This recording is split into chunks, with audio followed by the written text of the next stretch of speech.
DS55 scanner has got the SE4720 scan engine in it. As you can see, it's got green illumination and a green LED, aiming LED, and a white illumination pattern.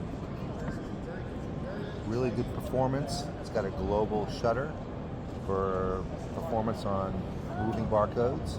Of course, it's got Zebra's DNA technology for reading things like barcodes on cell phones.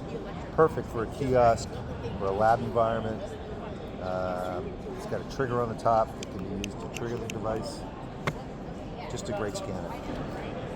Okay, the latest addition to Zebra's lineup of scanners is the DS55.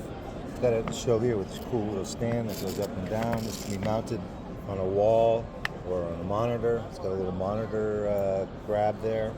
But another cool feature is this magnet top here. And the camera mount at the bottom is really nice for robotic applications and things like that.